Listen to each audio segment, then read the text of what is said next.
Hi പ്രിയപ്പെട്ട വിദ്യാർത്ഥികളെ, plus point അക്കാദമിയുടെ ഈ ഒരു ഓൺലൈൻ പ്ലാറ്റ്ഫോമിലേക്ക് അവർക്കും സ്വാഗതം. നമ്മൾ NOAS +2 ഹ്യൂമാനിറ്റീസ് വിദ്യാർത്ഥികളാണ്. ദൈനംദിനം ഓരോ ക്ലാസ്സുകൾ നമുക്ക് കിട്ടിക്കൊണ്ടിരിക്കുന്നുണ്ട്. ഇന്ന് നമ്മൾ തുടങ്ങാൻ പോകുന്നത് നമ്മുടെ +2 ഹ്യൂമാനിറ്റീസിലെ ഒരു ഇമ്പോർട്ടൻ്റ് വിഷയങ്ങളിൽ ഒന്നായിട്ടുള്ള ഹിസ്റ്ററിയാണ്. ഹിസ്റ്ററിയെക്കുറിച്ച് നമുക്ക് കൃത്യമായിട്ട് അറിയാം. ഹിസ്റ്ററിയിൽ പറയുന്ന കാര്യങ്ങൾ എന്താണ്, അത് പഠിച്ചുള്ള ഗുണങ്ങൾ എന്താണ് എന്നുള്ള കാര്യങ്ങളൊക്കെ വ്യക്തമായിട്ട് എല്ലാവർക്കും അറിയുന്നുണ്ടാകും.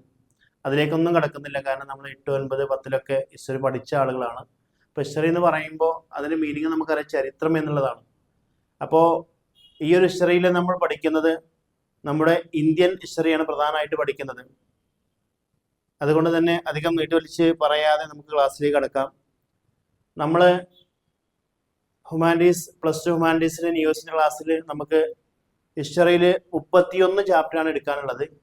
അതിൽ ഏകദേശം 40% നമുക്ക് അസൈൻമെൻറ്റിലേക്കുള്ള ചാപ്റ്ററുകളാണ്. അതുകൊണ്ട് അതിന് നമ്മൾ അത്ര ഇമ്പോർട്ടൻ്റ് കൊടുത്ത് പഠിക്കേണ്ട ആവശ്യമില്ല. അസൈൻമെൻറ്റ് എഴുതുന്ന സമയത്ത് മാത്രം അത് ഫോക്കസ് ചെയ്താൽ മതി. ബാക്കി 60% പാഠങ്ങളാണ് നമുക്ക് പരീക്ഷയ്ക്ക് ഉണ്ടാവുക. അപ്പം അതുകൊണ്ട് തന്നെ അതിൽ 1ഉം 2ഉം ചാപ്റ്റർ നമുക്ക് അസൈൻമെൻറ്റിലേക്കുള്ളതാണ്. അതുകൊണ്ട് നമ്മൾ ഇപ്പോൾ അത് എടുക്കുന്നില്ല. നമ്മൾ നേരെ 3ാമത്തെ ചാപ്റ്ററിലേക്കാണ് കിടക്കുന്നത്. ഏതായാലും നമുക്ക് ചാപ്റ്ററിലേക്ക് കിടക്കാം. നമ്മുടെ ചാപ്റ്ററിന്റെ പേരാണ് ദി ഹാരപ്പൻ സിവിലൈസേഷൻ. ചാപ്റ്റർ 3 ആണ്.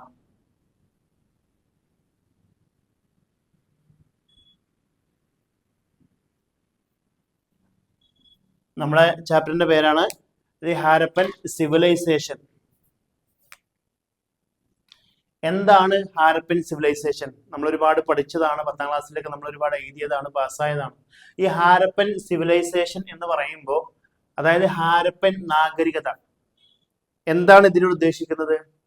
അതായത് നമ്മുടെ ഒരുപാട് കാലങ്ങൾക്ക് മുമ്പ് നമ്മുടെ ഈ ഒരു പ്രദേശത്ത്, നമ്മുടെ ഇന്ത്യയുടെയും പാകിസ്ഥാനൊക്കെ ഇടയിലായിട്ട് നിലനിന്നിരുന്ന ഒരു സിവിലൈസേഷൻ, അതായത് ഒരു സംസ്കാരമാണ് ശരിക്കും ഹാരപ്പൻ സിവിലൈസേഷൻ എന്ന് പറയുന്നത്. ഇന്ത്യയിൽ ഉപഭൂഖണ്ഡത്തിൽ ആദ്യമായിട്ട് രൂപപ്പെട്ടിട്ടുള്ള ഒരു സിവിലൈസേഷനാണ് ഇത്, ഹാരപ്പൻ സിവിലൈസേഷൻ. ഇതിന്റെ ഡ്യൂറേഷൻ കാലഘട്ടം എന്ന് പറയുന്നത് BC 2700 ടു BC 1700 ആണ്. നമ്മുടെ ഈ ഒരു ഹാരപ്പൻ സിവിലൈസേഷന്റെ ഒരു കാലഘട്ടം എന്ന് പറയുന്നത് BC 2700 മുതൽ BC 1700 വരെയാണ്. നമുക്കറിയാം, പല ആളുകളും സംശയം ഉണ്ടാവും, എന്തുകൊണ്ടാണ് ഈ 2700 മുതൽ 1700 വരെ എന്നുള്ളത്. അപ്പൊ നമ്മൾ പരീക്ഷയ്ക്ക് ചോദിക്കുന്നതല്ല, എങ്കിലും നമ്മൾ ഹിസ്റ്ററി പഠിക്കുന്ന വിദ്യാർത്ഥികളായതുകൊണ്ട് തന്നെ എന്തുകൊണ്ടാണ് ഈ ഒരു BC അതുപോലെ തന്നെ AC അതെന്താണ്, എന്തുകൊണ്ടാണ് ഇങ്ങനെ വരാനുള്ള കാരണം, അല്ലേ ഇതൊരു ഇയർ കണക്കാക്കുകയാണ്. അപ്പൊ നമ്മളൊരു കാര്യം പറയുമ്പോൾ നമ്മൾ 2000 മുതൽ 2025 വരെ അല്ലെങ്കിൽ 2026 വരെ മേലോട്ടാണ് പോകാറ്. പക്ഷെ ഇത് നേരെ തിരിച്ചാണ്, 2700 മുതൽ 1700 വരെ, അല്ലെ? അപ്പൊ വർഷം പറയുമ്പോൾ ശരിക്ക് നേരെ തിരിഞ്ഞാ വരുന്നത്. അപ്പൊ എന്തുകൊണ്ടാണ് ഈ ഒരു BC ഇങ്ങനെ ആകുന്നത്? നമുക്ക് പറയാം, BC എന്ന് പറയുന്നത് ബിഫോർ ക്രൈസ്റ്റ് ആണ്, അല്ലെ? BC എന്ന് പറഞ്ഞാല് ബിഫോർ ക്രൈസ്റ്റ് എന്ന് വെച്ചാല് നമ്മുടെ ഈ ഒരു ജനുവരി ഫെബ്രുവരി കലണ്ടർ, അതായത് ക്രിസ്തു വർഷം തുടങ്ങുന്നത് എങ്ങനെയാണ്? ജനുവരി തുടങ്ങുന്നത് നമ്മുടെ ഒരു ക്രിസ്തു വർഷം ആരംഭിക്കുന്നത് എന്ന് മുതലാണ്, അതായത് യേശു ജനിക്കുന്നത് മുതലാണ്. അപ്പോൾ ഇവിടെ യേശു ജനിച്ചു സങ്കല്പിക്കുക. അപ്പോൾ ഇതിന് ശേഷമുള്ളതാണ് നമ്മളിപ്പോ 1 വർഷം 2 വർഷം അങ്ങനെ 10 വർഷം 100 വർഷം ഇപ്പോൾ ശേഷം 2025 26 ആ രൂപത്തിലേക്ക് എത്തിയിരിക്കുന്നത് ഏതാണ്? യേശു ജനിച്ചത് മുതലുള്ള കാലഘട്ടമാണ്. ഇതിപ്പോ എക്സാമിന് വരില്ല, എങ്കിലും നമ്മൾ എന്താണ് BC, നമുക്ക് ഈ ഒരു പാഠങ്ങൾ കൊടുത്തീളം ഒരു BC കാണാൻ കഴിയും. അതുകൊണ്ട് എന്താണ് അത് വ്യക്തമാക്കി തരികയാണ്. ഇതൊരിക്കലും എക്സാം ചോദിക്കുന്നില്ല, പക്ഷെ നമ്മൾ മനസ്സിലാക്കിയിരിക്കേണ്ട ഒരു കാര്യമാണ്. അപ്പോ ഇവിടെ യേശു ജനിക്കുന്നു, അതിനുശേഷമുള്ള കാലമാണ് എന്ത്? AC ആണ്, ആഫ്റ്റർ ക്രൈസ്റ്റ് ആണ് കേട്ടോ. ഇവിടെ പറയുന്നതിന് എന്താ? After Christ. ഇനി ഇങ്ങോട്ട് വരുമ്പോ ഇവിടെയാണ് എന്ത്? BC, ബിഫോർ ക്രൈസ്റ്റ്, അതായത് യേശു ജനിക്കുന്നതിന് മുമ്പുള്ളൊരു കാലഘട്ടമാണ് എന്ത്? BC എന്ന് പറയുന്നത്. ഇവിടെ 1, 2, 3 അങ്ങനെ 1000, 1700, 2700 ഈ രൂപത്തിലാണ് നമ്മൾ എന്ത് ചെയ്യുന്നത്? BC പറയാം. അപ്പോൾ 2700 മുതൽ 1700 ആണ് നമ്മുടെ ഈ ഒരു പീരീഡ് എന്ന് പറയുന്നത്, ഹാരപ്പൻ സിവിലൈസേഷന്റെ ഒരു പീരീഡ് എന്ന് പറയുന്നത്. അതുകൊണ്ടാണ് നമ്മളിവിടെ എഴുതുന്നത് BC 2700 ടു BC 1700 എന്നുള്ളത്. അപ്പൊ എല്ലാവർക്കും മനസ്സിലായിട്ടുണ്ടാകും എന്ന് വിചാരിക്കുന്നു. ഇത് നമുക്ക് എക്സാമിന് വരുന്നതല്ല എങ്കിലും നമ്മൾ ഈ ഹിസ്റ്ററി പഠിക്കുന്ന വിദ്യാർത്ഥികളാകുമ്പോൾ സ്വാഭാവികമായിട്ടും ഒരുപാട് സ്ഥലത്ത് ഇത് വരുമ്പോൾ നമുക്ക് ഡൗട്ട് ഉണ്ടാകും. അതുകൊണ്ട് പറഞ്ഞു എന്ന് മാത്രം. ഏതായാലും വിഷയത്തിലേക്ക് വരാം. അപ്പോൾ നമ്മൾ ഹാരപ്പൻ സിവിലൈസേഷൻ, ഇന്ത്യൻ ഉപഭൂഖണ്ഡത്തിൽ ആദ്യമായിട്ട് രൂപപ്പെട്ടിട്ടുള്ള ഒരു സംസ്കാരമാണ് ഇത് ഹാരപ്പൻ സിവിലൈസേഷൻ എന്ന് പറയുന്നത്. അപ്പോൾ ഈ ഒരു കാലഘട്ടത്തിൽ വെങ്കല യുഗം എന്നും അറിയപ്പെടുന്നുണ്ട്. ഈ ഒരു കാലഘട്ടത്തെ വെങ്കല യുഗം. എന്താണ് വെങ്കല യുഗം എന്ന് പറയുന്നത്? നമുക്കറിയാം, ഇന്ത്യൻ ചരിത്രം പഠിക്കുന്ന സമയത്ത് ഈ ഒരു മനുഷ്യ ഉൽപ്പത്തിയുടെ ഒരു സമയത്ത് പ്രാചീന ശിലായുഗമുണ്ട്, നവീന ശിലായുഗമുണ്ട്. അതായത് പ്രാചീന ശിലായുഗം എന്ന് പറയുമ്പോൾ ഏൻഷ്യന്റ്, അതായത് ഏറ്റവും ഫസ്റ്റ് സമയത്ത് മനുഷ്യൻ പിറവിയെടുക്കുന്ന സമയത്തൊക്കെ അവർക്ക് സ്വന്തമായിട്ട് ആയുധങ്ങളും കാര്യങ്ങളൊന്നും ഇല്ല അല്ലെ. അപ്പൊ അവർക്ക് വേട്ടയാടാനും അതുപോലെ തന്നെ ബാക്കിയുള്ള കാര്യങ്ങൾക്കൊക്കെ വേണ്ടിയിട്ട് അവർ കല്ല് ഉപയോഗിക്കും. കല്ല് പ്രാചീനം എന്ന് പറയുമ്പോൾ, പ്രാചീന ശിലായുഗം എന്ന് പറയുമ്പോൾ അവിടെ അത്ര പരിക്കമായിട്ടുള്ള വലിയ കല്ലുകളായിരുന്നു അല്ലെ, അത്ര മിനുസപ്പെടുത്താതെ വലിയ രൂപഭാവങ്ങളൊന്നും ഇല്ലാത്ത കല്ലുകളായിരുന്നു. പക്ഷെ ഒന്നും കൂടി മനുഷ്യന് വളർന്ന്, ബുദ്ധി വളർന്ന് അങ്ങനെ പ്രാപിച്ചിങ്ങനെ വരുന്ന സമയത്ത് നമ്മുടെ ആയുധങ്ങളിലൊക്കെ ചെറിയ മാറ്റം വന്നു. അതായത് പ്രാചീന ശിലായുഗം കഴിഞ്ഞ് നവീന ശിലായുഗത്തിലേക്ക് കടന്നു. ഈ നവീന ശിലായുഗത്തിലേക്ക് കടക്കുന്ന സമയത്ത് എന്താ നമുക്കറിയാം, ഒന്നുകൂടി നവീകരിച്ചുകൊണ്ട് നമ്മുടെ സ്റ്റോണുകളും കല്ലുകളൊക്കെ നവീകരിച്ചുകൊണ്ട് ഒന്നും കൂടി ഒരു മിനുസകലിന്റെ രൂപത്തിലൊക്കെ ആക്കിയിട്ടായിരുന്നു പിന്നുള്ള ആയുധങ്ങൾ ഉണ്ടായിരുന്നത്. അതും കഴിഞ്ഞ് ഒന്നുകൂടി മനുഷ്യന്റെ ബുദ്ധിയൊക്കെ വർദ്ധിച്ച് ഒന്നും കൂടി വികാസം പ്രാപിച്ചു വരുന്ന സമയത്താണ് വെങ്കല യുഗ സംസ്കാരമായി, അതായത് വെങ്കലം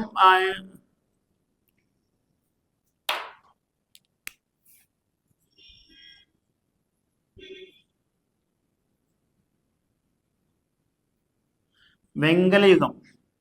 അതായത് അന്ന് വേട്ടയാടൽ അതുപോലെ തന്നെ കൃഷിക്കൊക്കെ വേണ്ടിയിട്ട് ഉപയോഗിച്ചിരുന്നതാണ് വെങ്കലങ്ങൾ. വെങ്കല ലോഹങ്ങൾ കൊണ്ടുള്ള ആയുധങ്ങളായിരുന്നു അല്ലെങ്കിൽ ഉപകരണങ്ങളായിരുന്നു വേട്ടയാടലും അതുപോലെ തന്നെ കൃഷിക്കൊക്കെ വേണ്ടി അന്ന് ഉപയോഗിച്ചിരുന്നത്. അതുകൊണ്ടാണ് ഈ ഒരു യുഗത്തിനെ വെങ്കല യുഗ സംസ്കാരം എന്ന് കൂടി പറയുന്നുണ്ട്.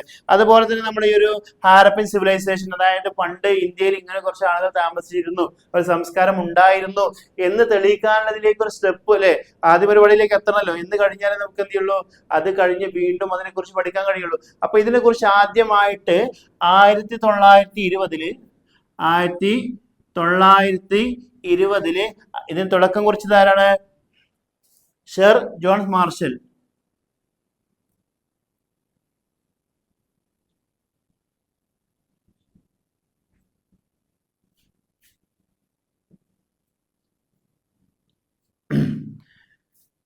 അതായത് ഈ ഒരു സിവിലൈസേഷനെ കുറിച്ച് ആദ്യമായിട്ട് ഗണന നടത്തിയിട്ടുള്ള ഒരു വ്യക്തിയാണ് ആര്?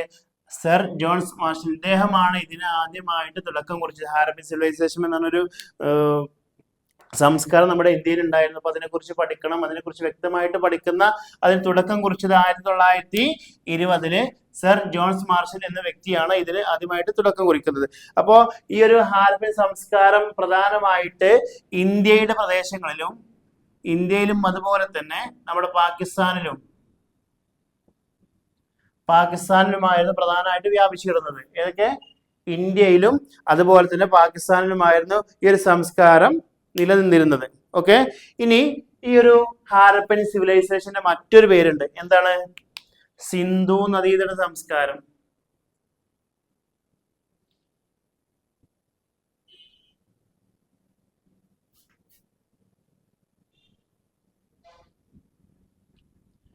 സിന്ധു നദീതട സംസ്കാരം.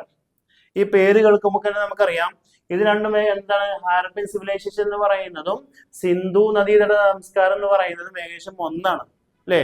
അപ്പോ ഒരുപക്ഷെ നമുക്ക് ചോദ്യം വരുന്ന സമയത്ത് ഹാരപ്പൻ സിവിലൈസേഷൻ ആവും, അതല്ലെങ്കിൽ സിന്ധു നദീതട സംസ്കാരം എന്നുള്ളതായിരിക്കും വരിക. അപ്പോ ഈ ഒരു സിന്ധു നദീതട സംസ്കാരം എന്ന് പറയുമ്പോൾ ഈ ഒരു സംസ്കാരം, അതായത് ഹാരപ്പൻ സിവിലൈസേഷൻ എന്ന് പറയുന്നത് നമ്മുടെ സിന്ധു നദിയുടെ ഇരുഭാഗങ്ങളായിട്ട് അല്ലെങ്കിൽ സിന്ധു നദിയുടെ തീരത്തായിട്ടാണ് പ്രധാനമായിട്ട് ഈ ഒരു ഹാരപ്പൻ സിവിലൈസേഷൻ നമ്മൾ കണ്ടുവന്നിരുന്നത്. അതുകൊണ്ടാണ് ഈ ഒരു സംസ്കാരത്തിനെ ഹാരപ്പൻ സിവിലൈസേഷൻ, അതായത് ജനങ്ങൾക്ക് ജീവിക്കണമെങ്കിൽ എന്ത് വേണം? വെള്ളം വേണം, കൃഷിക്ക് വേണ്ടി വെള്ളം വേണം. അപ്പൊ അതിനൊക്കെ നമ്മൾ പ്രധാനമായിട്ടും അവർ ആശ്രയിച്ചിരുന്നത് ഈ ഒരു സിന്ധു നദീനെയായിരുന്നു. അതുകൊണ്ടാണ് ഇതിനെ സിന്ധു നദീതട സംസ്കാരം എന്ന് പറയുന്നത്. അതായത് ആ ഒരു സിന്ധു നദിയുടെ ചുറ്റിപ്പറ്റിക്കൊണ്ടായിരുന്നു പ്രധാനമായിട്ടും ഈ ഒരു സിവിലൈസേഷൻ ഇവിടെ നിലനിന്നിരുന്നത്. ഓക്കെ, അതുപോലെ തന്നെ ഇതിന്റെ ആദ്യ ഘട്ടം നടക്കുന്നത് പാകിസ്ഥാനിലെ ഹാരപ്പയിലാണ്. ഇതിന്റെ ആദ്യ ഖനനം നടക്കുന്നത് ഹാരപ്പയിലെ പാകിസ്ഥാനിലാണ്.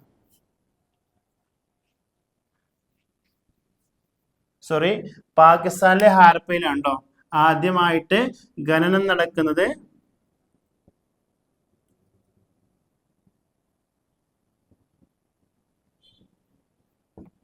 പാകിസ്ഥാനിൽപ്പെട്ട ഹാരപ്പ എന്ന പ്രദേശത്തായിരുന്നു ആദ്യമായിട്ട് ഒരു സിവിലൈസേഷന്റെ ഖനനം നടക്കുന്നത്. അതിന് നേതൃത്വം നൽകിയത് ദയാറാം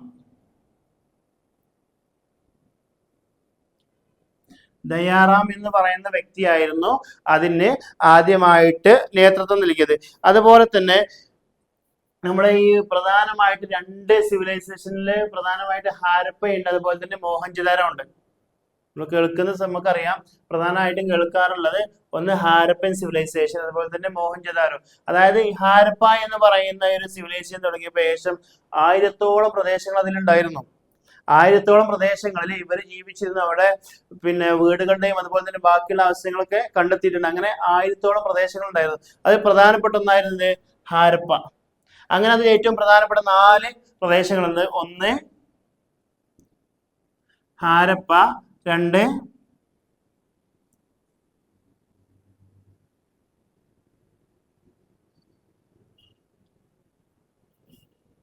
മോഹൻജദാരോ, അതുപോലെ തന്നെ കാളിബംഗൺ.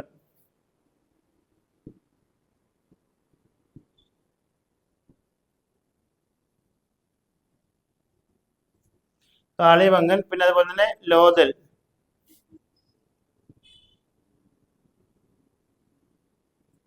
അതായത് ഈ ഒരു ഹാരപ്പൻ സിവിലൈസേഷനിലെ ഏറ്റവും പ്രധാനപ്പെട്ട ഏരിയകളായിരുന്നു ഒന്ന് ഹാരപ്പ, പിന്നെ മോഹൻജദാരോ, കാളിബംഗൺ, അതുപോലെ തന്നെ ലോഥൽ.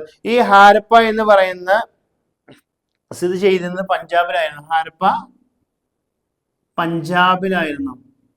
എന്നാൽ മോഹൻജദാരോ സ്ഥിതി ചെയ്യുന്നത്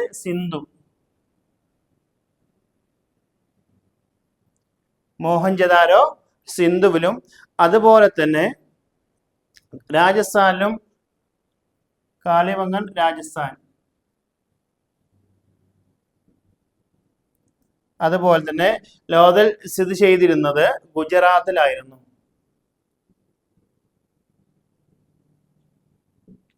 അപ്പോ നമ്മൾ പറഞ്ഞു വന്നത് ഹാരപ്പൻ സിവിലൈസേഷൻ പ്രധാനമായിട്ട് ഏകദേശം 1000-ഓളം പ്രദേശങ്ങൾ ഉണ്ടായിരുന്നു. അതിൽ ഏറ്റവും പ്രധാനപ്പെട്ട 4 സ്ഥലങ്ങളാണ്. ഒന്ന് ഹാരപ്പ, 2 മോഹൻജദാരോ, 3 കാളിബംഗൺ, 4 ലോഥൽ. ഇത്രയും പ്രദേശങ്ങളായിരുന്നു ഈ ഒരു ഹാരപ്പൻ സംസ്കാരം പ്രധാനമായിട്ട് നിലനിന്നിരുന്നത്. ഓക്കെ, അപ്പൊ നമ്മൾ ഈ ക്ലാസ്സുകൾ കേൾക്കുന്ന സമയത്ത് കൃത്യമായിട്ട് ഇതിന്റെ ലെക്ചർ നോട്ട് എഴുതി പോകണം. നമ്മളിത് നോട്ട് വിട്ടുതരുമെങ്കിലും നമ്മൾ ഈ നോട്ട് പിന്നെ ഫോളോ ചെയ്ത് പോകുമ്പോൾ, അതായത് നമ്മൾ ഈ ക്ലാസ് കേൾക്കുന്ന സമയത്ത് നോട്ട് കേൾക്കുമ്പോൾ നമുക്ക് ഒന്നുകൂടി എന്ത് ചെയ്യും, വ്യക്തത ഉണ്ടാവും. പിന്നെ എന്ത് സംശയം ഉണ്ടെങ്കിലും ഏത് സമയത്ത് നിങ്ങൾക്ക് എന്ത് ചെയ്യാം, ബന്ധപ്പെടാം, സംശയങ്ങൾ ദൂരീകരിക്കാം. ഓക്കെ, ഇനി നമുക്ക് പറയാനുള്ളത്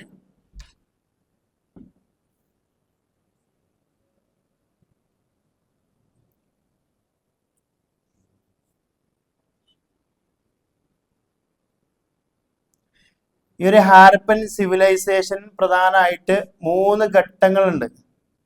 ഹാരപ്പൻ സിവിലൈസേഷന് പ്രധാനമായിട്ട് 3 ഘട്ടങ്ങളുണ്ട്.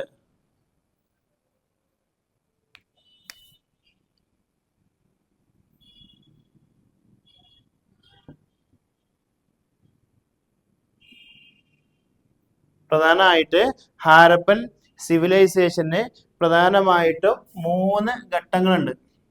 അതായത് ഒരു കാലഘട്ടം എന്ന് പറയുന്നത് കേട്ടോ. അത് ഏറ്റവും പ്രധാനപ്പെട്ടതാണ് ഇത് ആദ്യ കാലഘട്ടം. ഒന്നാമത്തെ 3 കാലത്തില് ഒന്ന് ആദ്യ കാലഘട്ടം, രണ്ടാമത്തേത് പക്വതയാർന്ന കാലഘട്ടം,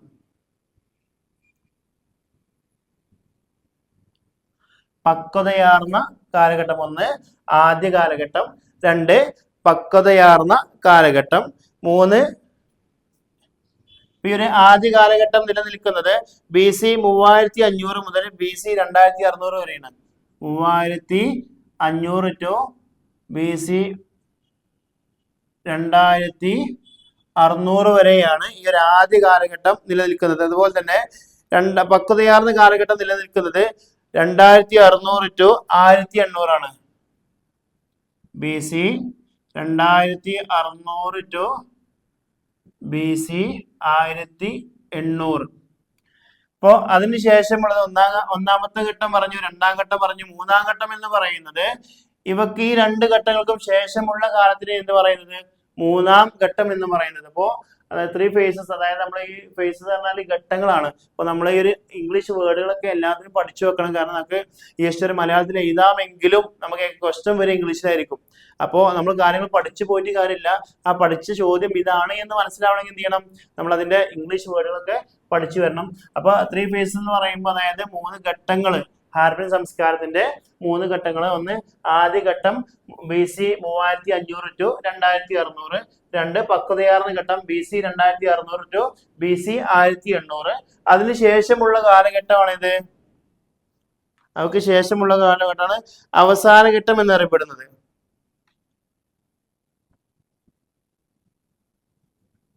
അവസാന ഘട്ടം, അതായത് ഈ ഒരു 1800-നും ശേഷമുള്ള ഘട്ടത്തെയാണ് അവസാന ഘട്ടം എന്ന് പറയുന്നത്. ഇതും ഇമ്പോർട്ടന്റ് ആയിട്ടുള്ള ഒരു ഭാഗമാണ്.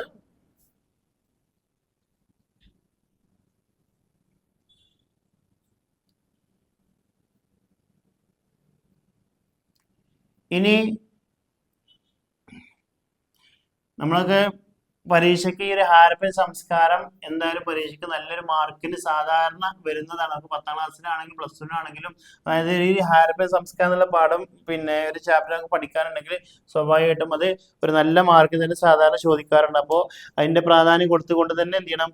അത് പഠിക്കണം. അതുപോലെ തന്നെ നമ്മൾ ഈ രണ്ട് ഹാരപ്പൻ സംസ്കാരം പ്രധാനമായിട്ടും 2 കേന്ദ്രങ്ങളിലായിട്ടാണ് നിലനിന്നിരുന്നത്. ഹാരപ്പൻ സിവിലൈസേഷൻ പ്രധാനമായിട്ടും കേന്ദ്രീകരിച്ചിരുന്നത് 2 പ്രദേശങ്ങളിലാണ് നമ്മൾ പറഞ്ഞ. ഇനി നമുക്ക് പറയാനുള്ളത് ഈ ഒരു ഹാരപ്പൻ സിവിലൈസേഷൻ പ്രധാനമായിട്ടും കേന്ദ്രീകരിച്ചിരുന്നത് 2 പ്രദേശങ്ങളിലാണ്. നമ്മൾ പറഞ്ഞ പ്രദേശം തന്നെയാണ്. ഒന്ന് ഹാരപ്പ, 2 മോഹൻജദാരോ. ഒന്ന് ഹാരപ്പ, 2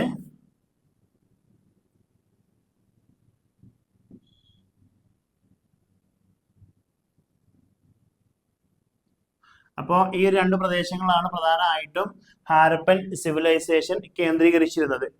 ഓക്കെ, അപ്പോൾ അതില് പഞ്ചാബിലെ മൗണ്ട് ഗോമറി ജില്ലയിൽപ്പെട്ട പ്രദേശമാണ് എന്ത്?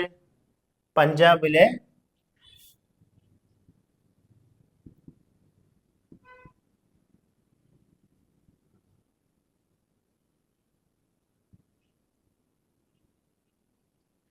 പഞ്ചാബിലെ മൗണ്ട് ഗോമറി ജില്ലയിലാണ് എന്ത് ചെയ്യുന്നത്? ഹാരപ്പ സ്ഥിതി ചെയ്തിരുന്നത്. ഓക്കെ, ഈ ഹാരപ്പൻ സിവിലൈസേഷനിലെ ഏറ്റവും പ്രധാനപ്പെട്ട 2 കേന്ദ്രങ്ങളാണ്. ഒന്ന് ഹാരപ്പ, 2 മോഹൻജദാരോ. അതില് ഈ ഹാരപ്പ എന്ന് പറയുന്ന പ്രദേശം സ്ഥിതി ചെയ്തിരുന്നത് പഞ്ചാബിലെ മൗണ്ട് ഗോമറി എന്ന് പറയുന്ന പ്രദേശത്താണ്. എന്നാൽ സിന്ധിലെ ലാർക്കാന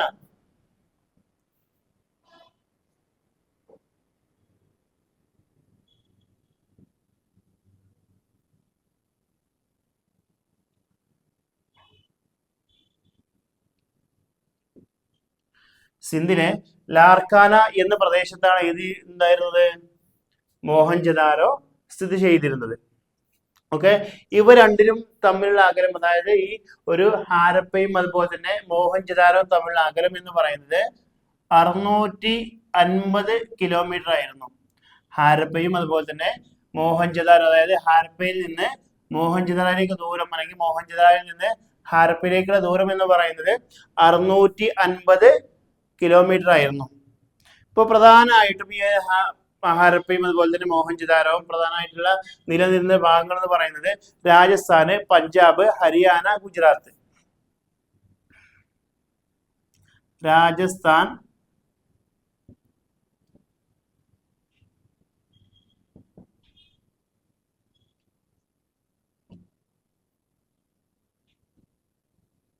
അപ്പോൾ ഈ ഹാരപ്പൻ സിവിലൈസേഷൻ പ്രധാനമായിട്ട് കേന്ദ്രീകരിച്ച 2 ഏരിയകളാണിത്. ഹാരപ്പ അതുപോലെ തന്നെ മോഹൻജദാരോ എന്ന് പറയുന്നത്. ഇവ രണ്ടും തമ്മിലുള്ള ഡിസ്റ്റൻസ് എന്ന് പറയുന്നത്, ദൂരം എന്ന് പറയുന്നത് 650 കിലോമീറ്റർ ആയിരുന്നു. അതുപോലെ തന്നെ ഈ ഹാരപ്പ എന്ന് പറയുന്ന പ്രദേശം പഞ്ചാബിലെ മൗണ്ട് ഗോമറി എന്ന് പറയുന്ന ജില്ലയിലാണ് ഈ ഹാരപ്പ സ്ഥിതി ചെയ്തിരുന്നത്. എന്നാൽ മോഹൻജദാരോ സ്ഥിതി ചെയ്തിരുന്നത് സിന്ധുവിലെ ലാർക്കാന ജില്ലയിലാണ്. സിന്ധുവിലെ ലാർക്കാന എന്ന് പറയുന്ന ജില്ലയിലാണ്. അതുപോലെ തന്നെ ഈ ഒരു ഹാരപ്പി മോഹൻജദാരോ വ്യാപിച്ച് കിടന്നിരുന്ന പ്രദേശം എന്ന് പറയുന്നത് രാജസ്ഥാൻ, അതുപോലെ തന്നെ പഞ്ചാബ്, ഹരിയാന, ഗുജറാത്ത് എന്നീ പറയുന്ന പ്രദേശങ്ങളിലായിരുന്നു ഏതുണ്ടായിരുന്നത്, നമ്മുടെ ഈ ഒരു ഹാരപ്പൻ സിവിലൈസേഷൻ പ്രധാനമായിട്ട് കേന്ദ്രീകരിച്ചിരുന്ന ഭാഗങ്ങൾ അതൊക്കെയായിരുന്നു. ഓക്കെ, ഇനി നമുക്ക് പറയാനുള്ളത്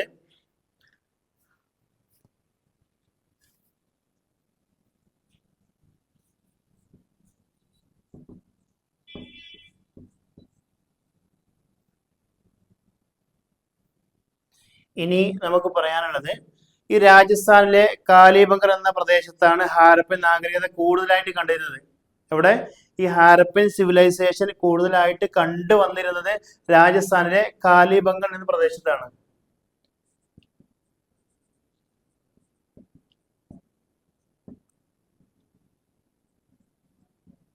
അല്ലെ, രാജസ്ഥാനിലെ ഇപ്പൊ നമ്മൾ പ്രധാനമായിട്ട് 4 കേന്ദ്രങ്ങൾ എന്ന് പറഞ്ഞിരുന്നു. ഏതൊക്കെ? ഒന്ന് ഹാരപ്പ, മോഹൻജദാരോ, കാലിബംഗൻ, അതുപോലെ തന്നെ ലോഥൽ. അല്ലെ, ഈ ഒരു 4 പ്രദേശങ്ങളായിരുന്നു. അപ്പോൾ അതിൽ 3 നമ്മൾ കൃത്യമായിട്ട് പറഞ്ഞു. ഈ 4മത്തതാണ് ഇത് കാലിബംഗൻ എന്ന് പറയുന്നത്. അപ്പോ രാജസ്ഥാനിലെ കാലിബംഗൻ എന്ന പ്രദേശത്താണ് ഹാരപ്പൻ നാഗരികത കൂടുതലായിട്ട് കണ്ടിരുന്നത്. ഏറ്റവും കൂടുതലായിട്ട് കണ്ടിരുന്ന ഒരു പ്രദേശമാണ് രാജസ്ഥാനിലെ കാലിബംഗൻ എന്ന് പറയുന്ന സ്ഥലത്ത്. അപ്പൊ അവിടെ ഖനനം നടത്തണമെന്ന് പറഞ്ഞതും അതുപോലെ തന്നെ അതിന് നേതൃത്വം നൽകിയതും ആരായിരുന്നു? BK ദാപ്പ. BK ദാപ്പയുടെ നേതൃത്വത്തിലായിരുന്നു രാജസ്ഥാനിലെ കാലിബംഗനിൽ ഈ ഖനനം നടത്തിയത്. ഖനനം നടത്തുമ്പോഴേ, അതായത് ഇപ്പൊ നമ്മളെ ഒരു കാര്യങ്ങളെ കുറിച്ചൊക്കെ അറിയുന്ന എന്താ, അന്ന് ജീവിച്ചിരുന്ന ആളുകളെ കണ്ടിട്ടല്ല, നമ്മൾ അവിടെ പിന്നെ ഖനനം നടത്തിയിട്ട് അവിടെ എന്തൊക്കെ ഉണ്ടായിരുന്നു, ഓരോ കാര്യങ്ങളെ കുറിച്ച് വ്യക്തമായിട്ട് പഠിച്ച്, അതുകൊണ്ട് പിന്നെ ഇവിടെ ഇവരായിരുന്നു ജീവിച്ചിരുന്നത്, ഇവിടെ ഇതൊക്കെ ഉണ്ടായിരുന്നു എന്നൊക്കെ കൃത്യമായിട്ട് അറിയുന്നത് എങ്ങനെയാണ്? അവിടെ ഖനനം നടത്തിയിട്ട് അതിനെക്കുറിച്ച് വ്യക്തമായിട്ട് പഠിക്കുമ്പോഴാണ് എന്ത് ചെയ്യുന്നത്, വർഷങ്ങൾ, എത്രയോ വർഷങ്ങൾക്ക് മുമ്പ് നടന്ന കാര്യങ്ങളാണ് അല്ലേ ഈ ഒരു സംസ്കാരം എന്ന് പറയുന്നത്. 1000, 2000, 3000 ഒക്കെ വർഷങ്ങൾക്ക് എത്രയോ മുമ്പ് നടന്ന സംഭവങ്ങളാണ്. അപ്പൊ അതിനെക്കുറിച്ചാണ് 1920 നമ്മൾ ഈ ഒരു പഠനം തുടങ്ങിയതെന്ന് പറഞ്ഞല്ലേ. അപ്പോ അതിനെക്കുറിച്ചൊക്കെ അറിയുന്നത് എങ്ങനെ? ഇവിടെ ഖനനം നടത്തിയിട്ട് വ്യക്തമായിട്ട് പഠിക്കുമ്പോഴാണ് അറിയുന്നത്. അപ്പോൾ ഇവിടെ രാജസ്ഥാനിലെ കാലിബംഗൻ എന്ന് പറയുന്ന പ്രദേശത്ത് ഇങ്ങനെ സംഭവങ്ങളൊക്കെ ഉണ്ടാകാൻ സാധ്യതയുണ്ട്. അതുകൊണ്ട് എന്ത് ചെയ്യണം? അതിനെക്കുറിച്ച് പഠിക്കണം, അവിടെ ഖനനം നടത്തണം എന്ന് പറഞ്ഞ് മുന്നോട്ട് വന്ന വ്യക്തിയാണ് BK ദാപ്പ എന്ന് പറയുന്നത്. അതുപോലെ തന്നെ ലോഥൽ, ഈ ലോഥൽ എന്ന് പറയുന്ന പ്രദേശം, ഇപ്പൊ നമ്മൾ പറഞ്ഞ കാലിബംഗൻ പറഞ്ഞു, അതുപോലെ തന്നെ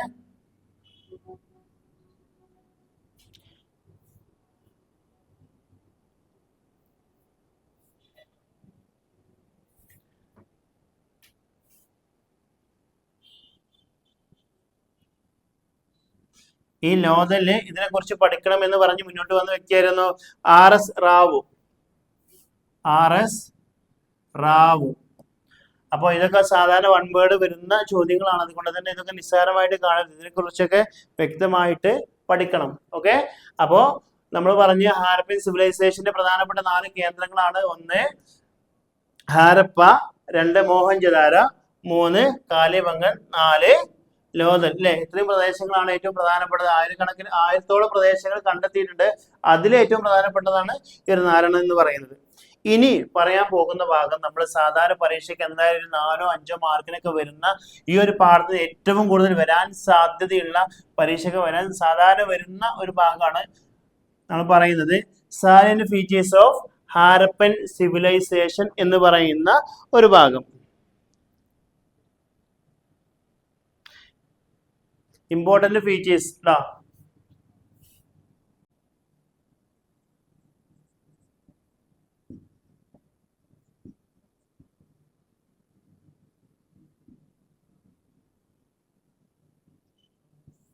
അതായത് ഈ ഹാരപ്പൻ സിവിലൈസേഷന്റെ ഏറ്റവും പ്രധാനപ്പെട്ട പ്രത്യേകത, ഇമ്പോർട്ടന്റ് ഫീച്ചേഴ്സ്, അതായത് പരീക്ഷയ്ക്ക് അങ്ങനെ വരിക അല്ലെ. അപ്പോൾ ഇതിൽ നമ്മളൊരു ക്വസ്റ്റ്യൻ കാണാൻ കഴിയുന്നത് describe the important features Harappan civilization. അതായത് ഹാരപ്പൻ സംസ്കാരത്തിന്റെ പ്രധാനപ്പെട്ട സവിശേഷതകൾ. സാധാരണ പരീക്ഷയ്ക്ക് ചോദിക്കുന്ന ചോദ്യമാണ് ഹാരപ്പൻ സിവിലൈസേഷന്റെ പ്രധാനപ്പെട്ട സവിശേഷത എന്ന് പറയുന്നത്. അധികം പഠിക്കാതെ നമുക്ക് അറിയുന്ന ഇൻട്രസ്റ്റുള്ള കാര്യങ്ങൾ മാത്രമേ ഉള്ളൂ. അതായത് പ്രധാനമായിട്ടും 4 സവിശേഷതയാണ് ഹാരപ്പൻ സിവിലൈസേഷൻ നമ്മൾ എടുത്തു പറയാനുള്ളത്. 1 ടൗൺ പ്ലാനിങ്.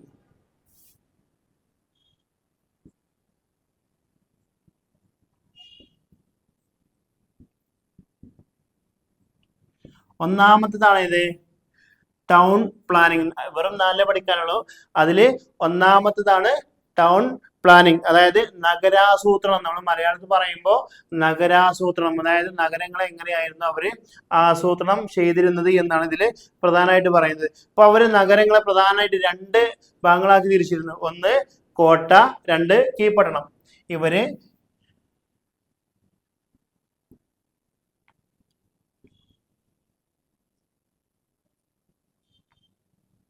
അതായത് ഇമ്പോർട്ടന്റ് ഫീച്ചേഴ്സിൽ, അതായത് ഹാരപ്പൻ സിവിലൈസേഷന്റെ ഏറ്റവും പ്രധാനപ്പെട്ട ഘടകങ്ങളിൽ ഒന്നാണ് ഇത് ടൗൺ പ്ലാനിംഗ് എന്ന് പറയുന്നത്. അതിൽ ആ ടൗണിന് പ്രധാനമായിട്ട് കോട്ട അതുപോലെ തന്നെ കീഴ്പട്ടണം എന്നിങ്ങനെ 2ആക്കിയിട്ട് അവരെന്തായിട്ടുണ്ട് തരംതിരിച്ചിട്ടുണ്ട്. അപ്പൊ ഈ കോട്ട എന്ന് പറയുന്ന ഒരു പ്രദേശത്ത് നമുക്ക് കോട്ട അങ്ങനെ സങ്കല്പിച്ചാൽ മതി. കോട്ട എന്ന് പറയുമ്പോൾ രാജാവ് അതുപോലെ തന്നെ ഭരിക്കുന്ന ആളുകൾ അല്ലെ, അതുപോലെ തന്നെ പ്രധാനപ്പെട്ട ആളുകളൊക്കെ താമസിച്ചിരുന്ന ഒരു പ്രദേശമായിരുന്നു കോട്ട. എങ്ങനെയാ അത് മനസ്സിലായത്? അപ്പൊ അവിടെ സംസ്കാരം നടത്തുന്ന സമയത്ത്, ഖനനം നടക്കുന്ന സമയത്ത് അവിടെ വലിയ വലിയ കെട്ടിടങ്ങൾ, അതുപോലെ തന്നെ നമ്മൾ ഭരിക്കുന്ന സമയത്ത് ഉണ്ടാകുന്ന കുറെ സംഭവങ്ങളൊക്കെ എന്തായിട്ടുണ്ട് അവര് ഇവിടെ കണ്ടിട്ടുണ്ട്. ഈ ഒരു കോട്ട എന്ന് പറയുന്ന ഒരു ഏരിയയിൽ കണ്ടിട്ടുണ്ട്. അതുകൊണ്ടാണ് ഈ ഒരു ടൗൺ പ്ലാനിങ്, അതായത് നഗരാസൂത്രണത്തിലെ ഏറ്റവും പ്രധാനപ്പെട്ട 2 ഭാഗമായി തിരിച്ചത്. ഒന്ന് കോട്ട, 2 കീഴ്പട്ടണം. അപ്പൊ ഈ കോട്ട എന്ന് പറയുന്ന പ്രദേശത്താണ് അവിടെ ഉണ്ടായിരുന്ന രാജാക്കന്മാർ, അതുപോലെ തന്നെ ഭരിച്ചിരുന്ന ആളുകളൊക്കെ താമസിച്ചിരുന്നു. അതുപോലെ തന്നെ ബാക്കിയുള്ള കാര്യങ്ങൾ ചെയ്തിരുന്നത് എവിടെയായിരുന്നു? കോട്ട എന്ന് പറയുന്ന പ്രദേശത്തായിരുന്നു. എന്നാൽ കീഴ്പട്ടണം എന്ന് പറയുമ്പോൾ സാധാരണ ജനങ്ങൾ ജീവിച്ചിരുന്നത്, അതായത് സാധാരണ വീടുകൾ, വലിയ കുടിലുകളും 1 റൂം 2 റൂമൊക്കെ ഉള്ള ചെറിയ ചെറിയ വീടുകളൊക്കെ ഉണ്ടായിരുന്നു. അപ്പോൾ അതാണ് ഇത് കീഴ്പട്ടണം എന്ന് പറയുന്നത്. അപ്പൊ ഏറ്റവും പ്രധാനമായിട്ട് പറയുന്നത് ഇത് രണ്ടുമാണ് കേട്ടോ. ഏതൊക്കെ? ഈ ടൗൺ പ്ലാനിങ്ങിൽ കോട്ട, കീഴ്പട്ടണം. ഓക്കെ, ഇനി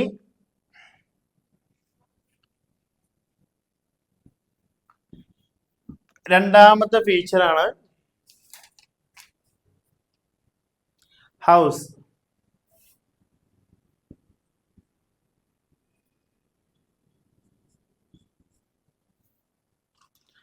അതായത് ഹാരപ്പൻ സിവിലൈസേഷൻ ഉണ്ടായിരുന്ന വീടുകളെ കുറിച്ചാണ് ഇതിൽ പ്രധാനമായിട്ടും പ്രതിപാദിക്കുന്നത്. രണ്ടാമത്തെ ഫീച്ചേഴ്സ് ആണ് ഇത് ഹൗസ് എന്ന് പറയുന്നത്.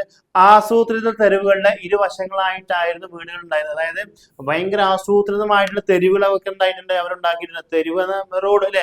അപ്പൊ അതിന്റെ ഇരുവശങ്ങളായിട്ടാണ് ഹാരപ്പൻ സംസ്കാരത്തിലുണ്ടായിരുന്ന വീടുകൾ നിലനിന്നിരുന്നത്. അതായത് എല്ലാം വ്യത്യസ്തമായിട്ടുള്ള വീടുകളായിരുന്നു. എല്ലാം ഒരേപോലെ വീടല്ല അല്ലെ. പണ്ടത്തെ കാലത്ത് വല്ല ഐഡിയ ഒന്നും ഇല്ലാന്ന് കരുതിയിട്ട് ഒരുപോലത്തെ വീടല്ല. എന്താണ്? എല്ലാം വ്യത്യസ്തമായിട്ടുള്ള വീടുകൾ, വ്യത്യസ്തമായിട്ട് ഘടനയിലുള്ള വീടുകളൊക്കെ ആയിരുന്നു.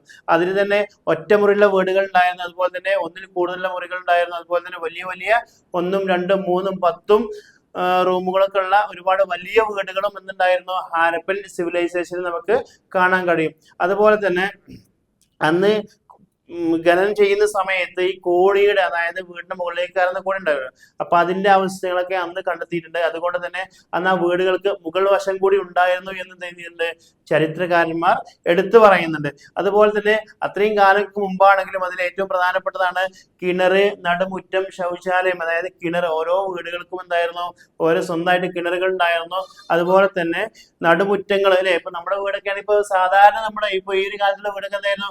ഒരു വീടാണെങ്കിൽ അതിന് നടുവിൽ ഫ്രണ്ടിലായിരിക്കും മുറ്റുണ്ടാവുക അല്ലെ. അതിനൊക്കെ ഫ്രണ്ടിലാ മുറ്റുണ്ടാവുക, അല്ലെങ്കിൽ സൈഡില്. പക്ഷെ പണ്ടുള്ള വീടുകൾക്ക് അധികം നമുക്കറിയാം, പഴയ വീടുകളൊക്കെ എടുത്ത് നോക്കുകയാണെങ്കിൽ, ഈ നമ്പൂതിരിമാരുടെ വീടൊക്കെ എടുത്ത് നോക്കുകയാണെങ്കിൽ അവിടെ എന്തുണ്ടാവും? ഇവിടെയൊക്കെ റൂമുകളായിരിക്കും അല്ലെ, സെൻട്രലായിരിക്കും മുറ്റുണ്ടാവുക. അപ്പൊ നടുമുറ്റങ്ങള്. അപ്പൊ അന്ന്, അതായത് അത്രയും വർഷങ്ങൾക്ക് മുമ്പ് അവര് വീട് പണിയുന്നത് ഈ 4 ചുവരുകൾക്ക് ഉള്ളില് നടുവില് റൂം, പിന്നെ അങ്ങോട്ട് എൻട്രി ചെയ്യാൻ ഇവിടെ വഴി ഉണ്ടാവും, ഇവിടെ വഴി ഉണ്ടാവും അല്ലെ, 4 ഭാഗത്തും ഒരു വഴികൾ ഉണ്ടാവും. ഏതായാലും നടുമുറ്റത്തായിരുന്നു അവർക്കുണ്ടായിരുന്ന, നടുമുറ്റമുള്ള വീടുകളായിരുന്നു കാര്യമായിട്ട് അന്നുണ്ടായിരുന്നത്. അപ്പൊ നമ്മൾ പരീക്ഷയ്ക്ക് എഴുതുന്ന സമയത്ത് ഇതൊക്കെ വിശദമായിട്ട് ഇതൊക്കെ ഒരു എസ് എഴുതാനൊക്കെ ഉണ്ടാവും. അതായത് salient features of important features of Harappan civilization എന്ന് പറയുമ്പോൾ അതില് നമ്മൾ ഈ പ്രധാനപ്പെട്ട 4 കാര്യങ്ങൾ പറയുമ്പോഴേ, ഒന്ന് നമ്മൾ പറഞ്ഞു കഴിഞ്ഞു. രണ്ടാമത്തേതാണ് ഹൗസ്, അതായത് വീട്. അതായത് അന്നുണ്ടായിരുന്ന വീടുകൾ എങ്ങനെയുള്ളതായിരുന്നു എന്നാണ് പറയുന്നത്. അപ്പൊ അതില് പറയാനുള്ളത് 2 തെരുവുകൾക്കിടയിൽ ഇരുവശത്തുമായിട്ടായിരുന്നു വീടുണ്ടായിരുന്നത്. അതായത് റോഡിന്റെ ഇരുവശങ്ങളായിട്ടായിരുന്നു വീടുണ്ടായിരുന്നത്. അതുപോലെ തന്നെ വ്യത്യസ്തമായിട്ടുള്ള ഘടനയിലുള്ള വീടുകളായിരുന്നു അന്നുണ്ടായിരുന്നത്. അതിൽ തന്നെ വലിയ വീടുകൾ ഉണ്ടായിരുന്നു, ചെറിയ വീടുകൾ ഉണ്ടായിരുന്നു, ഒറ്റ റൂം ഉണ്ടായിരുന്നു. അതുപോലെ തന്നെ അന്ന് കോണിയുടെ അവശിഷ്ടങ്ങൾ കണ്ടെത്തിയത് കൊണ്ട് തന്നെ ചരിത്രകാരന്മാർ എന്ത് പറയുന്നുണ്ട്, അന്നുണ്ടായിരുന്ന വീടുകൾക്ക് മുകൾ വശം കൂടി ഉണ്ടായിരുന്നു എന്ന് എന്ത് ചെയ്യുന്നുണ്ട്, അവർ പറയുന്നുണ്ട്. അതുപോലെ തന്നെ ഓരോ വീടുകൾക്കും കിണറുകളും അതുപോലെ തന്നെ നടുമുറ്റങ്ങളും ശൗചാലയം ബാത്റൂം സംവിധാനങ്ങളൊക്കെ അന്നും ഓരോ വീടുകൾക്കും വ്യത്യസ്തമായിട്ടുണ്ടായിരുന്നു. അപ്പോൾ ഇത്രയും അത്ഭുതകരമായിട്ടുള്ള ഒരു ജീവിതം നയിച്ച ഒരു സമൂഹം കുറെ വർഷങ്ങൾക്ക് മുമ്പ് ഉണ്ടായിരുന്നു. അതുകൊണ്ടാണ് നമ്മൾ ഒരുപാട് വർഷങ്ങൾക്ക് ശേഷം ഇന്നും അവരുടെ ജീവിതശൈലിയെ കുറിച്ചും പിന്നെ അതുപോലെ തന്നെ അവരുടെ വീടുകളെ കുറിച്ചും ടൗണിനെ കുറിച്ചൊക്കെ വ്യക്തമായിട്ട് പഠിക്കുന്നത്. ഓക്കെ, ഇനി ഇപ്പൊ നമ്മൾ രണ്ടെണ്ണം പറഞ്ഞു കഴിഞ്ഞു. ഇനി മൂന്നാമത്തതാണ്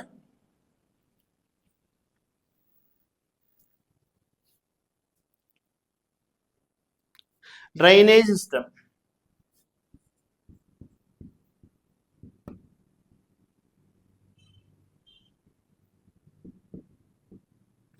ഡ്രെയിനേജ് സിസ്റ്റം എന്ന് പറഞ്ഞാൽ അഴുക്കുചാൽ സമ്പ്രദായം. ഡ്രെയിനേജ് സിസ്റ്റം എന്ന് പറയുന്നത് അഴുക്കുചാൽ സമ്പ്രദായം. ഇതൊക്കെ നമ്മുടെ ഈ ഒരു ഹാരപ്പൻ സിവിലൈസേഷനിൽ എടുത്തു പറയുന്ന ഏറ്റവും പ്രധാനപ്പെട്ട കാര്യങ്ങളായിരുന്നു. കാരണം അത്രയും ശാസ്ത്രീയമായിട്ട് അവരുടെ സ്ഥലങ്ങൾ അല്ലെങ്കിൽ നഗരങ്ങൾ അല്ലെങ്കിൽ അവർ പാർക്കുന്ന പ്രദേശങ്ങളൊക്കെ അത്രയും വൃത്തിയായി സൂക്ഷിച്ചിരുന്നു എന്നതിന് വ്യക്തമായിട്ടുള്ള തെളിവുകളാണ്. അതായത് അഴുക്കുചാൽ സമ്പ്രദായം ഓരോ പ്രദേശത്തും, അതായത് എല്ലാ പട്ടണത്തിനും എന്തുണ്ടാവും, ഒരു പൊതുവായിട്ടുള്ള അഴുക്കുചാൽ ഉണ്ടാവും അല്ലെ. ഓരോ പട്ടണങ്ങൾക്കും പൊതുവായിട്ടുള്ള ഒരു അഴുക്കുചാൽ ഉണ്ടാവും. അതുപോലെ തന്നെ ഓരോ വീടുകൾക്കും അഴുക്കുചാൽ ഉണ്ടാവും. അപ്പൊ ആ ഓരോ വീട്ടിൽ നിന്നും ഈ പൊതുവായിട്ടുള്ള അഴുക്കുചാലിലേക്ക് ഒരു ചാല് കീറി കൊടുത്ത് അതെല്ലാം എന്ത് ചെയ്യും, ഒരു അഴുക്കുചാലിലൂടെ ഒഴിഞ്ഞ പ്രദേശത്തേക്ക് ഒഴിവാക്കുകയായിരുന്നു അവർ ചെയ്തിരുന്നത്. സിന്ധു നദിയിലേക്കോ ബാക്കിയുള്ള പ്രദേശത്തേക്കോ എടുക്കോ അവരെന്ത് ചെയ്യും, ആ നാട്ടിലുള്ള മാലിന്യങ്ങളൊക്കെ ഒരു ചാലിലൂടെ അങ്ങനെ ഒഴുക്കി വിടും. പ്രധാനമായിട്ട് ശ്രദ്ധിക്കേണ്ടത്, അവർ ആ ഒഴുക്കി വിടുന്ന സമയത്ത് സ്വാഭാവികമായിട്ട് എന്ത് ചെയ്യും, ഒരുപാട് ദുർഗന്ധങ്ങളൊക്കെ ഉണ്ടാവാൻ സാധ്യതയുണ്ട്. പക്ഷെ അതിനും അവരെന്തായിരുന്നു, വഴി കണ്ടിരുന്നു. അതൊക്കെ നല്ല ഇഷ്ടിക വെച്ചിട്ടോ അതല്ലെങ്കിൽ ഈ നമ്മുടെ കല്ലിന്റെ സ്ലാബ് അല്ലെങ്കിൽ മണ്ണിന്റെ സ്ലാബൊക്കെ വെച്ചിട്ട് അതെല്ലാം മൂടി വൃത്തിയാക്കിയിട്ട് ഏറ്റവും ശാസ്ത്രീയപരമായിട്ടുള്ള ഒരു സമീപനത്തിലൂടെയായിരുന്നു അവരെന്തായിരുന്നത് അതിനൊക്കെ കണ്ടിരുന്നത്. അപ്പൊ ഇതൊക്കെ കാണുമ്പോൾ നമുക്കറിയാം മികച്ചൊരു എഞ്ചിനീയറിംഗ് കഴിവുള്ള ഒരു നഗരം, അതായത് ഭരണ സംവിധാനം അന്ന് നിലനിന്നിരുന്നു എന്ന് വ്യക്തമായിട്ട് നമുക്ക് മനസ്സിലാവും. അപ്പൊ നമ്മൾ മൂന്നെണ്ണം പറഞ്ഞു. ഇനി നമുക്ക് ഇപ്പോ മൂന്നാമത്തേതാണ് ഡ്രെയിനേജ് സിസ്റ്റം, അതായത് അഴുക്കുചാൽ സമ്പ്രദായം എന്ന് പറയുന്നത്. ഇനി പറയാനുള്ളത് നാലാമത്തതാണ്. ഏറ്റവും നമ്മൾ മൂന്നെണ്ണം പറഞ്ഞു കഴിഞ്ഞു. ഇനി പറയുന്നത് നാലാമത്തെ ഫീച്ചറാണ് ഗ്രേറ്റ് ബാത്ത്.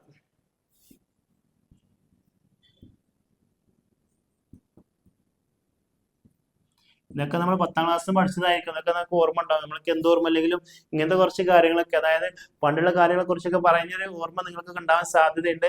ഏതായാലും നമ്മൾ ആ ഇമ്പോർട്ടന്റ് ഫീച്ചേഴ്സിൽ പറയുന്ന പ്രധാനപ്പെട്ട 4 ഫീച്ചേഴ്സാണ് പറയുന്നത്. അതായത് പ്രധാനപ്പെട്ട ഘടകങ്ങൾ അതിൽ ഒന്ന് പറഞ്ഞു, 2 പറഞ്ഞു, നാലാമത്തതാണ് ഗ്രേറ്റ് ബാത്ത്. ഗ്രേറ്റ് ബാത്ത് എന്ന് പറയുമ്പോൾ എന്താ, വലിയ കുളിപ്പുര.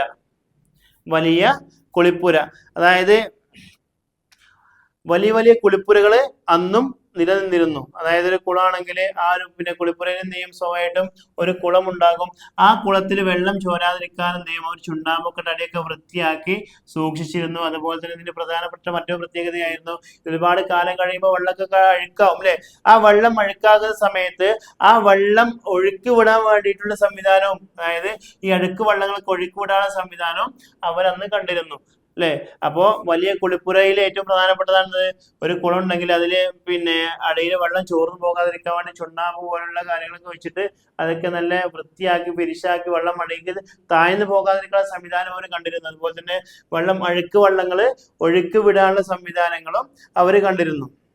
അതുപോലെ തന്നെ ഒരു കുളിപ്പുരയിൽ ചുറ്റുമായിട്ട് ഒരുപാട് ചെറിയ ചെറിയ റൂമുകൾ ഉണ്ടായിരുന്നു. അതായത് ഡ്രസ്സ് മാറാനും ബാക്കിയുള്ള കാര്യങ്ങൾക്ക് വേണ്ടിയിട്ടുള്ള റൂമുകളൊന്നും ഉണ്ടായിരുന്നു ഈ ഒരു ഗ്രേറ്റ് ബാത്തിന്റെ സൈഡിലായിട്ട്. അതായത് വലിയ കുളിപ്പുരയുടെ സൈഡിലായിട്ട് ചെറിയ ചെറിയ റൂമുകളൊക്കെ ഉണ്ടായിരുന്നു. അപ്പൊ രാജാക്കന്മാർക്കും അതുപോലെ ബാക്കിയുള്ള ആൾ കുളിക്കുന്ന സമയത്ത് ഡ്രസ്സ് മാറാനും ബാക്കിയുള്ള കാര്യങ്ങൾക്ക് വേണ്ടിയിട്ടുള്ള ഒരു സംവിധാനവും എന്തായിരുന്നു അവര് അന്ന് ഒരുക്കിയിരുന്നു. അപ്പൊ ഇത്രയും കാര്യങ്ങളാണ് ഇതിൽ ഏറ്റവും പ്രധാനപ്പെട്ടത്. ഇപ്പൊ ലാസ്റ്റ് പറഞ്ഞൊരു കാര്യം, അതായത് important features of Harappan civilization അല്ലെ. ഹാരപ്പൻ സിവിലൈസേഷൻ പ്രധാനപ്പെട്ട ഘടകങ്ങൾ അല്ലെ, അവർ പ്രധാനപ്പെടുത്തുന്നത്, അതായത് വ്യത്യസ്തമാക്കുന്ന കുറെ ഘടകങ്ങളുണ്ട്. അത് കഴിഞ്ഞിട്ട് ഒരുപാട് ആളുകൾ ജീവിച്ചു പോയിട്ടുണ്ട്. പക്ഷെ ഇത്രയും ഒരു പ്രാധാന്യത്തോടു കൂടി ജീവിച്ച ആൾ കുറവായിരുന്നു. അതുകൊണ്ടാണ് ഒരുപാട് വർഷങ്ങൾ കഴിഞ്ഞിട്ടും നമ്മൾ അവരെ കുറിച്ച് പഠിക്കുന്നത്. അപ്പോൾ അതിൽ ഏറ്റവും ഇമ്പോർട്ടന്റ് ആയിട്ടുള്ള 4 കാര്യങ്ങൾ പറഞ്ഞു. അതിൽ ഒന്നാമത്തതായിരുന്നു ഏത്? ഒന്നാമത്തെ കാര്യമായിരുന്നു ടൗൺ പ്ലാനിങ്, അല്ലെ? ടൗൺ പ്ലാനിങ്ങിനെ കുറിച്ച് വ്യക്തമായിട്ട് പറഞ്ഞു. അത് കഴിഞ്ഞ് ഹൗസ്, വീടിനെ കുറിച്ച് പറഞ്ഞു. അതുപോലെ തന്നെ ഡ്രൈനേജിനെ കുറിച്ച് പറഞ്ഞു. പിന്നെ ലാസ്റ്റ് പറഞ്ഞതാണ് ഗ്രേറ്റ് ബാത്ത്. അപ്പോൾ ഈ ഒരു കാര്യങ്ങളൊക്കെ നിങ്ങൾ വ്യക്തമായിട്ട് എഴുതി വെക്കുക, വ്യക്തമായിട്ട് പഠിക്കുക. അതുപോലെ തന്നെ ഈ ഒരു കാര്യങ്ങളൊക്കെ നമ്മൾ സാധാരണ കേട്ടതാണ്. ഒരു വട്ടം വായിച്ചു പോകല, ക്ലാസ് കേട്ട് പോകല, ക്ലാസ് ഒരിക്കലും സ്കിപ്പ് ചെയ്ത് പോവുകയും ചെയ്യരുത്, അല്ലേ? ഇപ്പോൾ പിന്നെ നമ്മൾ +2 എന്ന് പറയുന്നത് നമ്മുടെ പ്രധാനപ്പെട്ട ലക്ഷ്യമാണ്. നമ്മളൊരു കാലം കഴിയുമ്പോഴേക്കും, അതായത് ഒരു 6 മാസത്തിൽ എക്സാം എഴുതാൻ പോകുന്ന സമയത്ത് നമുക്ക് വെൽ കോൺഫിഡൻറ്റോട് കൂടി പോകാനും അതുപോലെ തന്നെ എക്സാം ഒക്കെ എഴുതി നല്ല മാർക്കോട് കൂടി പാസ്സാവാനും കഴിയണം. അത് ഏതായാലും നമ്മൾ ഇന്നത്തെ ക്ലാസ് ഇവിടെ വൈൻഡപ്പ് ചെയ്യാണ്. Thank you.